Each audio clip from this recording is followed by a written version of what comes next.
Siapa sih yang tak kenal bakso Malang yang penggemarnya satu Indonesia? Ternyata foodies, di Malang gak hanya bakso kuahnya aja yang jadi primadona. Bakso bakar ada di posisi kedua loh. Eits, tapi bakso bakar kali ini gak sekedar bakso bakar biasa ya. Ini bakso bakar panjangnya setengah meter loh. Gak percaya? Nih Rizal Akbar, coba deh kasih paham ke foodies. Foodies, aku mau nanya. Kira-kira foodies itu suka banget sama sate nggak? Ada sate ayam, sate kambing, sate sapi. Tapi bagaimana dengan sate ini? Tara! Kan panjang banget foodies. Tusukan baksonya aja pakai bambu tebal. Wadidaw! Ini adalah sate bakso yang panjang banget foodies tuh. Bakso ini masih mentah foodies, ini akan segera kita eksekusi dan akan dibakar. Prosesnya seperti apa? Langsung aja kita tanya ke Bapak yang di sebelah sini. Dalam 40 cm ini ada 16-18 bakso foodies. Berjejer rapih loh, udah kayak upacara bendera. Pak, abis ini kita diapain dulu nih Pak? Ini disilet-sileti biar bumbunya merasuk. Siap. Lalu dibakar sini. Foodies, sebelum dibakar, baksonya disayat-sayat dulu biar kebelah. Tujuannya biar nanti baksonya matang dengan rata dan bumbu olesnya lebih meresap sempurna. Nah, sebelum dibanjur pakai bumbu, baksonya dibakar dulu sampai setengah matang foodies. Foodies, ini sudah setengah matang, langsung kita akan guyur dengan bumbu. Nih, dimasukin sini Pak. Iya, masukkan. Wes. Ini kan ada dua foodies, satu manis, satu lagi pedas. Ini foodies tuh, wih. Ini yang manis tuh, wih. Gaskan foodies, kita guyur bumbunya. Yang banyak ya Zal, biar nampol. Ada bumbu manis yang terbuat dari campuran kecap, bawang putih, bawang merah, dan merica.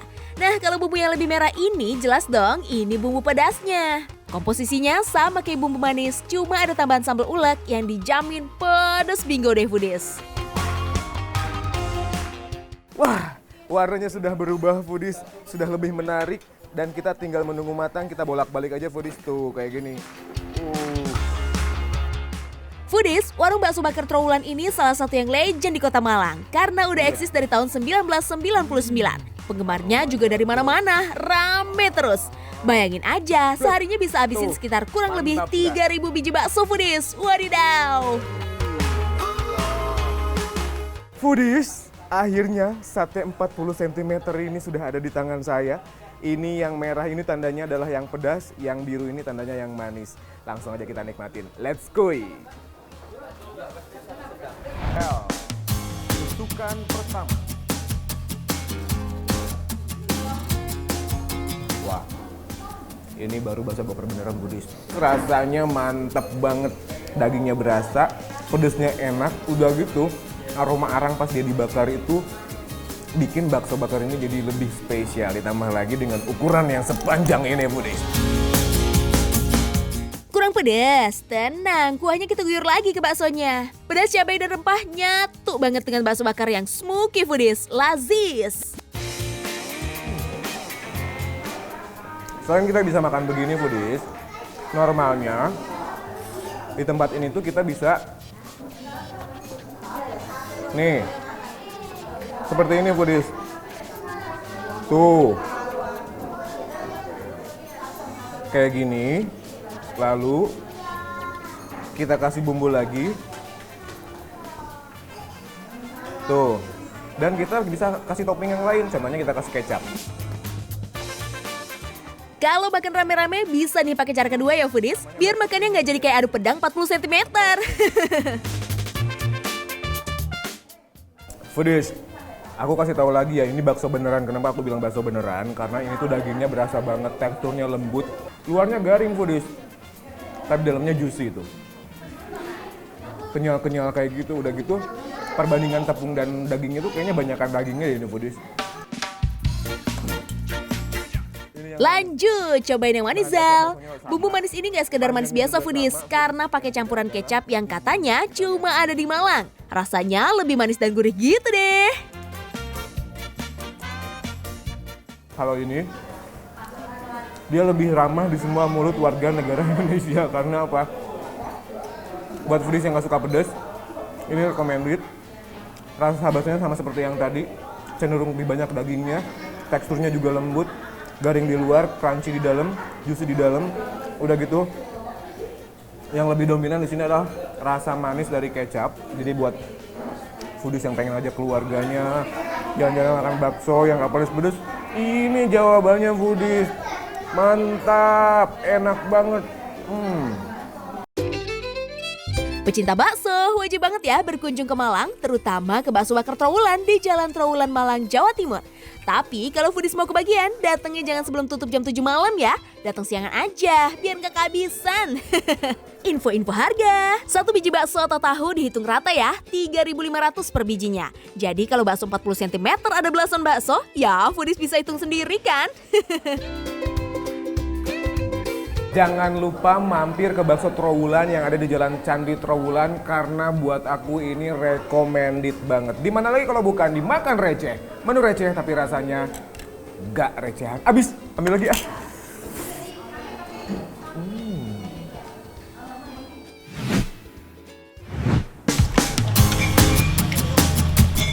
Foodies, soto apa yang paling nyenengin hayo? Soto piring berdua sama kamu. Ya, itu mah satu ya. Tapi ada loh soto yang lagi disukain sama warga Durensawit nih. Nama tempatnya Pondok Soto Betawi Po Esti. Katanya sih di sini tuh spesial banget. Tapi apa sih spesialnya? Perasaan soto ya gitu-gitu aja ya nggak sih? Jadi penasaran.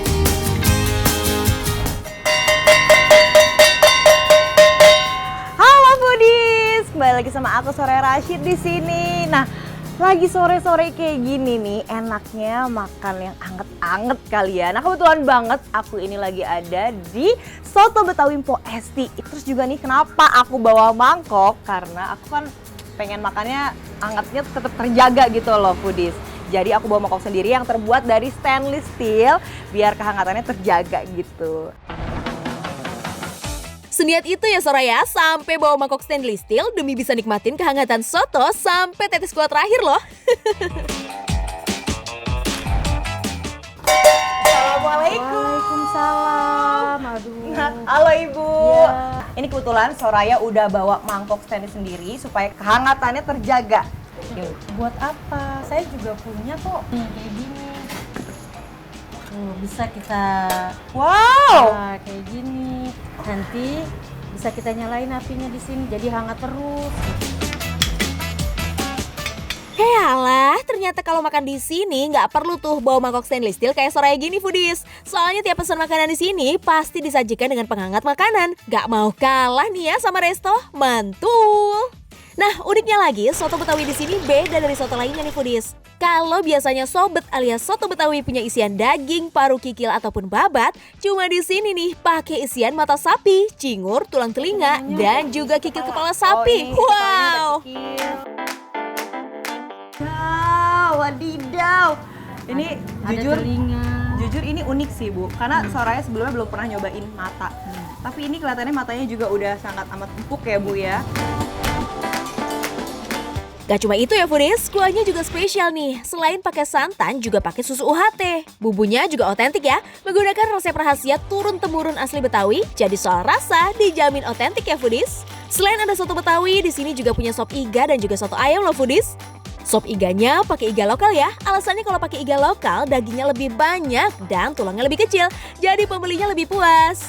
Kalau soto ayamnya, ini tipe kuah kuning gitu ya foodies. Ayamnya selalu fresh dan sebelum disuir, ayam digoreng dulu nih foodies. Jadi lebih gurih ya. Wadidaw, 3 menu udah siap disantap nih sama Soraya foodies. Dan gak lupa tuh, penghangatnya juga udah ada apinya. Jadi dijamin terjaga kehangatannya.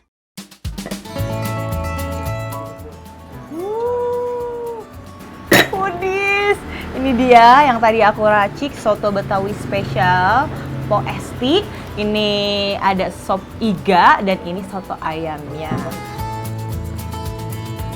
Wow, foodies ini benar-benar rasa kuahnya se-creamy itu. Aku baru pertama kali nyobain cingur sapi alias hidung sapi. Dia ternyata rasanya super kenyal, tapi nggak alot. Kenyalnya empuk. Kalau biasanya kita temuin cingur di dalam rujak, sekarang kita temuin di dalam kuah soto nih foodies. Tapi tetap endul. ternyata daging mata itu legit. Legit dan apa ya? Tetap kenyal juga. Kalau biasanya makan telur mata sapi, kali ini Soraya makan mata sapi betulan ya foodies. Dan rasanya nggak amis karena si ibunya ini pinter banget deh masaknya. Semua bahan untuk soto Betawi udah direbus dengan menggunakan banyak rempah ya, jadi nggak ada baunya sama sekali. Untuk tulang telinganya juga nggak keras, terasa krenyes-krenyes, bercampur dengan kuahnya yang gurih dan smooth banget. Juara deh! Daging iganya benar-benar empuk.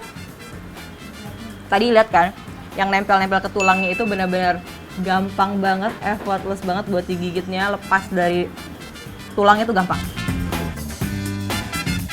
Kuahnya gurih tapi nggak sekental kuah soto Betawi ya foodies. Karena ini murni kaldu, nggak pakai santan ataupun susu. Kaldunya kuat, endul, dan yang paling penting nih, daging iganya nggak ngajakin berantem ketika digerogotin gini. Karena sebelumnya udah di presto.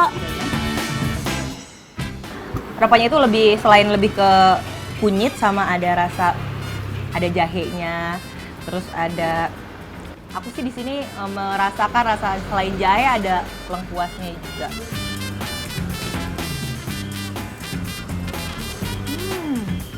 Aku bingung kenapa semuanya enak ya. Tapi jujur kalau aku disuruh pilih salah satu, kayaknya nggak bisa. Nggak boleh terpisahkan. Soto ayamnya juga nggak kalah lazis ya foodies. Isian ayamnya banyak, bahkan dikasih yang bagian sayapnya nih. Dagingnya juga empuk loh, kuahnya gurih, harga soto ayamnya juga super receh. Cuma 18 ribuan aja, tapi disajiin menggunakan penghangat makanan. Ini sih recommended banget ya foodies. Terus kalau ada yang mau icip juga, bisa kemana nih? Ini ada di Soto Betawi Mpo Esti yang berada di Jalan Kelurahan Raya nomor 61 Durensawit, Jakarta Timur. Pokoknya buat kalian langsung aja mampir buat cobain soto dan sop iga yang endul banget. Buruan mampir ke sini ya foodies. Oke foodies. Makan receh, menu receh, tapi rasa nggak recehan.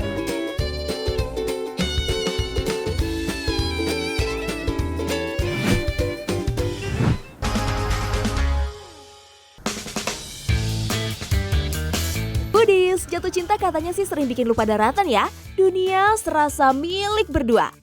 Tapi ada juga yang kalah dahsyat nih kalau abis makan di warung yang satu ini. Katanya bisa bikin lupa rumah. Betah deh pokoknya. Yes, sesuai namanya, warung Tengkleng Wedus Lali Omah ini emang punya menu spesial olahan tulang kambing khas Solo. Duh, baru ngebayangin aja udah ngiler deh. Apalagi kalau porsi tengklengnya barbar kayak gini. Potongannya jumbo-jumbo dan gak pelit samsek. Apa betul?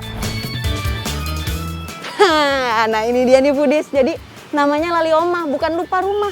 Beneran dia namanya Lali Omah dan dia tuh spesialis tengkleng wedus atau enggak tengkleng kambing. Penasaran nggak sih sespesial apa tengklengnya? Langsung aja kita samperin, let's go!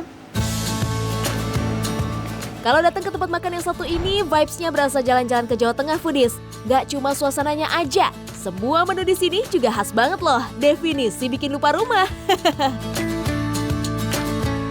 Misi Pak, ini lagi mau bikin tengklengnya ya? Nah ini aku lihat ada macam-macam, ada apa aja sih? Kepala, sumsum, daging. Oh, nih foodies, jadi isian tengklengnya itu ada macam-macam. Pertama pakai kepala, pakai sumsum, sama yang itu ada daging. Rata-rata menu di sini emang berbahan kambing foodies. Makanya nggak heran sebulan 1,2 ton kambing bisa ludes. Mantep gak tuh? Untuk mempertahankan cita rasa tengkleng yang khas, proses masaknya pun masih pakai cara tradisional. Dioseng pakai tungku kayak gini nih. Satu porsi sebanyak ini, satu wajan penuh nih buat satu porsi. Wah ini worthy banget sih. Tuh banyak banget foodies. Tulang kambing yang dipakai udah diungkep dulu nih selama 3 jam biar teksturnya nggak alot. Makanya menumis tengkleng nggak perlu lama-lama foodies. Selain tengkleng, menu yang juga jadi andalan tempat ini adalah sate buntelnya. Daging kambing giling yang dicampur dengan berbagai rempah dan dibakar dengan olesan kecap. Ini sih rugi banget kalau nggak cobain foodies. Duh foodies, kedengeran nggak sih ada suara gemericik air. Terus di belakang nih bambu-bambuan, makanannya juga ngingetin banget nih sama kampung. Bikin Lali Omah nih. Suasana khas bangunan tradisional ditemenin sama seporsi tengkleng jumbo pastinya bikin hidangannya makin lazis dong. Duh, ini sih vibes lagi pulang kampung bingits ya. dagingnya itu di dalam mulut tuh kayak langsung ngeglosor aja gitu foodies. Saking empuknya tuh, lihat gampang banget kan ngambilnya. Ini karena mungkin udah diungkep 3 jam itu kali ya, makanya bumbunya ngeresep sampai dalam, terus teksturnya juga empuk banget. Dan juga nih, kalau makan kambing itu kan biasa ada aroma-aroma perengusnya. Yang ini kayak makan sapi foodies, nggak ada aroma-aroma perengusnya sama sekali. Enak banget. Kalau disuguhin tengkleng kayak rempah kayak gini nih, siapa sih yang bisa tahan buat nggak gerogotin tulangnya? Apalagi sensasinya do sumsumnya langsung, top marka top. Kita cobain nih sate buntel yang tebel banget nih.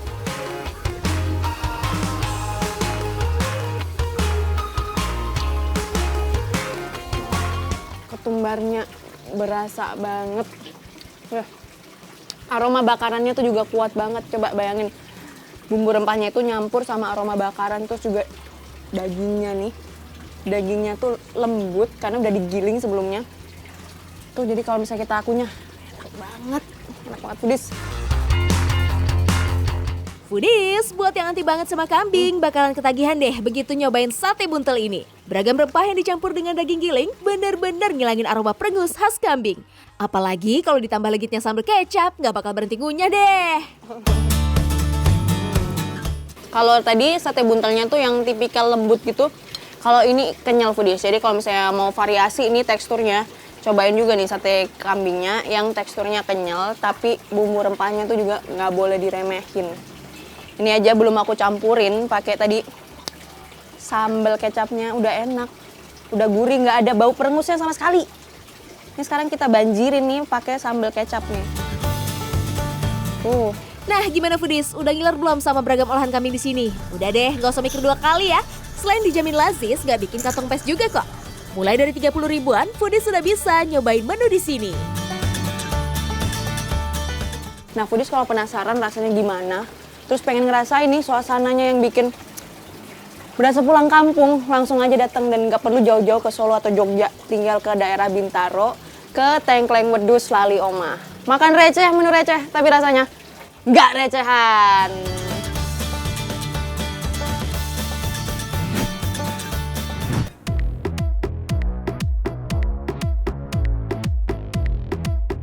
Foodies, Kang Adit masih di Garut nih, tapi kali ini Doi nggak sendirian, ada gelis-gelis yang nemenin nih. Nah, katanya sih Kang Adit mau cobain menu ramean yang istimewa bareng teteh-teteh. Pokoknya yang khas Garut banget deh. Wah, pas banget nih, penginapan Kang Adit ini punya sajian botram yang ciamik bingo. Nah, jadi ini foodies menunya udah datang. Yuhu, yang ditunggu-tunggu akhirnya tiba juga. Ini dia menu ala carte. Tampilannya gelis pisan, porsinya juga bener-bener gak nyantai ya foodies. Kayaknya sih ini dimakan buat keluarga besar cukup ya. Nah, kalau lauknya ada ikan goreng, ayam, perkedel jagung, ikan asin peda, sei sapi, tempe, lotek, sayur asam, dan pastinya kalau makanan Sunda ada sambal dong. Ngiler. Ayo Kang Adit and the Gangs, icips kuy. Oke, jadi foodies sekarang kita lagi mau makan botram rame-rame nih sama teman-teman. Nah, teman-teman udah ngambil, ada yang ngambil ayam, ada yang sama sop ikan, terus sei sapi sama tahu. Ya pastinya kalau aku nih tergiur dengan yang satu ini. Ini adalah namanya sambal cibiuk ya? Iya. Nah, sambal cibiuk kita cobain ya. Darah emang gak bisa bohong ya foodies. Buat Kang Adit yang asli tanah Pasundan, yang bikin jatuh hati langsung si sambal yang seger bin resep ini nih. Yes, apalagi kalau bukan sambal cibiuk khas Garut. Yang pastinya foodies ya, untuk sambal cibiuknya ini seger banget, manis, terus rasa terasinya juga pas, pedesnya itu, seger. Pedasnya sama cibiuk itu emang nampol abis. Cocok banget deh dimakan bareng lalapan, gorengan, pokoknya bareng lauk apa aja, yahut deh hasilnya. Ciri khas dari sambal cibiuk ini ada di warnanya yang dominan ijo. Pakai cabai ijo, tomat ijo, dan daun kemangi yang seger banget ya di mata. Selain itu sambal ini juga nggak diulek hingga halus ya foodies. Katanya sih supaya bisa jadi sambal sekaligus lalapan. Tambah lagi nih Kang. Oh tambah lagi? Ah, Neng bisa aja. Kang tahu nggak ini Apa? proses adaan pusatnya sambal cibiuk? Ada nih Kang. Gimana? Sana, nanti kunjungin aja Kang ke sana ya. Dulu ada. Ada, Kang. Ya udah pedes, nanti kita akan melihat pedes. Akan melihat proses pembuatan proses pembuatan sambal cibiuk ya? Ada pusatnya ya? Ada. Ya udah, kita makan dulu aja deh kalau gitu. Yuk. Wah, si Teteh emang asli Garut ini sih. Tahu aja tempat yang pas buat bikin sambal cibiuk. Oh ya, nama Cibiuk itu merupakan sebuah daerah di Garut ya foodies. Di desa inilah pertama kalinya sambal ijo khas Garut ini lahir. Oke Budi, sekarang aku udah sampai di Cibiuk nih. Dan hari ini rencananya aku mau ketemu sama teman aku yang ada di sini. Dan rencananya dia akan ngasih tahu nih bagaimana cara proses pembuatan dari sambal Cibiuk.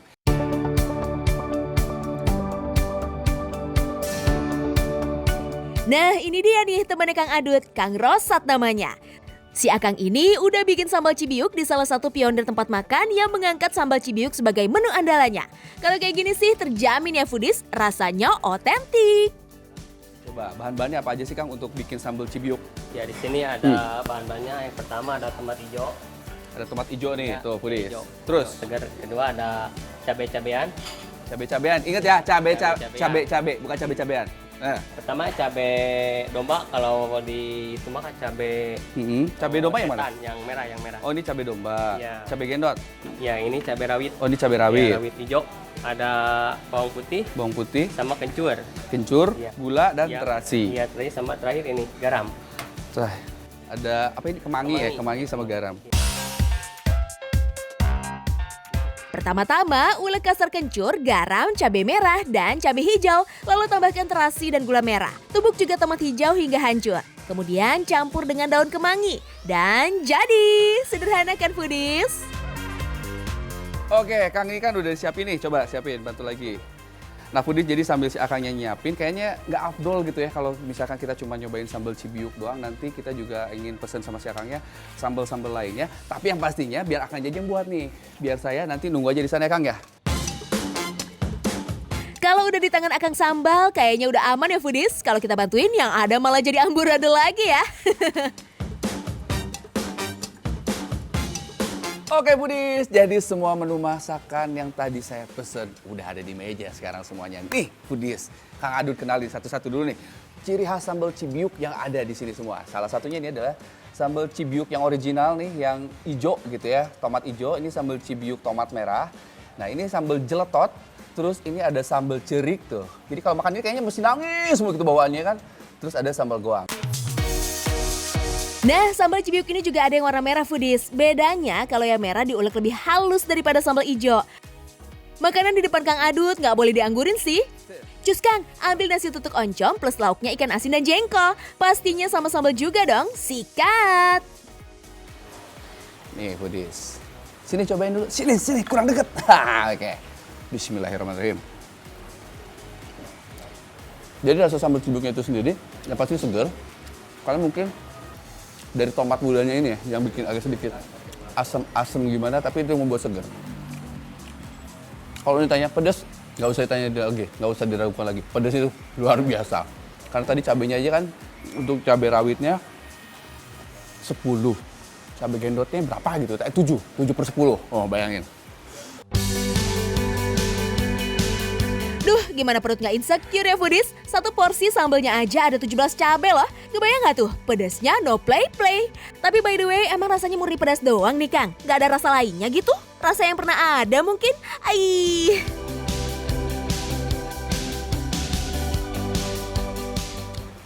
Yang pastinya rasa dari si sambal cibiuk ini tuh gurihnya berasa, asinnya tidak terlalu asin, tapi ada sedikit manis karena tadi kita bikinnya pakai gula merah gitu. Nah, gula merahnya ini mungkin kayak yang bikin jadi rasanya berbeda. Karena kan ada beberapa orang kalau misalkan bikin sambal itu pakai gula pasir. Nah, kalau ini pakai gula merah gitu. Dan rasa kemanginya berasa banget loh, Foodies. Kebayang gak sih foodies? Ada yang pedas dominan, ada sensasi manis dari gula merah, ada juga yang gurih dari garam, dan satu lagi nih yang gak boleh ketinggalan, ada seger-seger dari si daun kemangi. Ulala, lazis! Oh ya, cibiuk merah rasanya gimana nih Kang? Nah kalau misalkan si sambal Cibiuk merah ini ya, rasanya itu lebih kayak tomatnya tidak terlalu seasam yang si hijau ini, tapi lebih berasa terasinya gitu. Jadi lebih terasa si sambalnya itu kayak mentah gitu. Cuman yang membedakan dengan si sambal Cibiuk yang hijau ini, kalau sambal Cibiuk hijau ini lebih berasa kayak gurih, manis, terus kayak kita seolah-olah kayak lagi makan apa ya? Kayak karedok. Nah kurang lebih seperti itu. Tapi pastinya keduanya ini rekomendasi banget buat foodies di rumah kalau memang kalian suka namanya sambal-sambelan. Meski sama-sama sambal Cibiuk, tapi cita rasanya beda ya.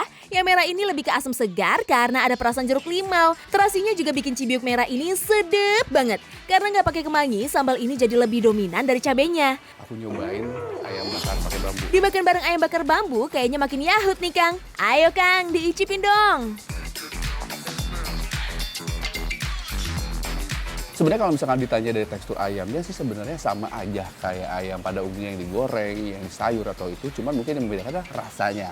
Nah rasa ini agak sedikit unik karena mungkin dari proses pembakaran dari bambunya itu jadi kayak ada sedikit rasa kayak bau-bau asap dari bambunya itu sendiri. Nah seperti itu. Terus ditambah ada wangi-wanginya dari wangi kemangi sama daun pisang. Nah karena mungkin emang proses pembuatannya ada pakai alas daun pisang juga sih.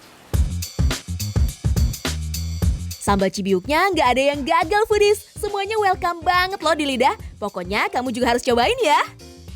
Oke, yang pastinya buat foodies semuanya, kalau kebetulan lagi jalan-jalan ke daerah Garut, jangan lupa mampir ke Cibiuk, nih rumah makan Cibiuk yang tentunya ada di Jalan Otista, Garut. Makan receh, bener receh, tapi rasa, wes, nggak pernah recehan.